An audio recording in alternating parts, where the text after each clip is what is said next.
देखिए, हम कोर्ट के फैसले से सम्मानपूर्वक असहमत हैं, विनम्रतापूर्वक असहमत हैं। आज के दिन में ईडी के पास कोई सबूत नहीं है। 2 साल की इन्वेस्टिगेशन के बाद भी उन्हें 1 रुपया भी प्रोसीड्स ऑफ क्राइम नहीं मिला है।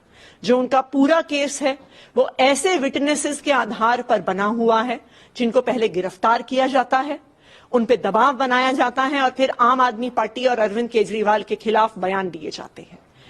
चाहे राघव मगुंटा हो, चाहे शरद रेड्डी हो, जिनके आधार पर ईडी ने पूरी अपनी रिमांड एप्लीकेशन बनाई है।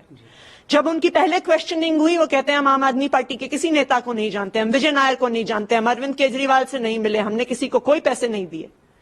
गिरफ्तारी के बाद उन पे दबाव बनाया जाता है, उनसे आम आदमी पार्टी के खिलाफ स्टेटमेंट्स लिए जाते हैं और जैसे ही वो स्टेटमेंट दे देते हैं, कुछ दिन में उनको बेल दी जाती है। तो ये बिल्कुल साफ है कि ये जो सारे बयान हैं ये फर्जी हैं, ये सारे बयान दबावपूर्वक लिए गए हैं और मुझे उम्मीद है, हम पूरी न्यायपालिका पे ये अपनी उम्मीद ये कायम रखते हैं कि वो इस बात को देखेंगे कि इस केस में कोई भी प्रमाण नहीं है और इस केस में न्याय होगा। मैम, आगे का क्या लीगल जो प्रोसीडिंग्स है, अगर कुछ आप आगे के लिए जो चीजें, देखिए, जो भी कानूनी हमारे पास रास्ते उपलब्ध हैं उनको हम जरूर आगे बढ़ाएंगे, चाहे ट्रायल कोर्ट में हो, चाहे हाई कोर्ट में हो, चाहे सुप्रीम कोर्ट में हो। लेकिन हम न्यायपालिका से भी ये उम्मीद करेंगे कि उनकी आंखों के सामने लोकतंत्र की हत्या हो रही है, उनकी आंखों के सामने एक एक करके विपक्ष की पार्टियों पे हमले हो रहे हैं, उनकी आंखों के सामने विपक्ष के नेताओं को जेल में भेजा जा रहा है, उनकी आंखों के सामने विपक्ष की पार्टियों के बैंक अकाउंट फ्रीज किए जा रहे हैं। तो लोकतंत्र को बचाना न्यायपालिका की भी जिम्मेदारी है। सरकार को लेकर आगे का क्या होगा, क्योंकि कुछ रिपोर्ट्स में ये कहा जा रहा है कि राष्ट्रपति शासन जैसी बातें, ये तमाम चीजें अब कही जा रही हैं अलग अलग जगहों पर। तो देखिए, ये भारतीय जनता पार्टी का व्हाट्सएप प्रोपेगेंडा है। अरविंद केजरीवाल दिल्ली के मुख्यमंत्री थे, हैं और रहेंगे। कोई भी कॉन्स्टिट्यूशनल और लीगल बार नहीं है उन पर मुख्यमंत्री रहने की।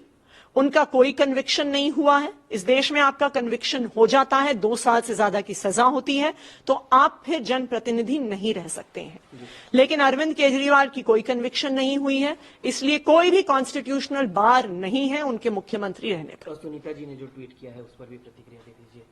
देखिए, आज पूरा देश अरविंद केजरीवाल जी के परिवार के साथ खड़ा है और मुझे लगता है कि अरविंद केजरीवाल जी की पत्नी सुनीता केजरीवाल जी का ट्वीट दिखाता है कि पूरा परिवार हिम्मत के साथ, बहादुरी के साथ लोकतंत्र को बचाने की इस लड़ाई में डटा हुआ है।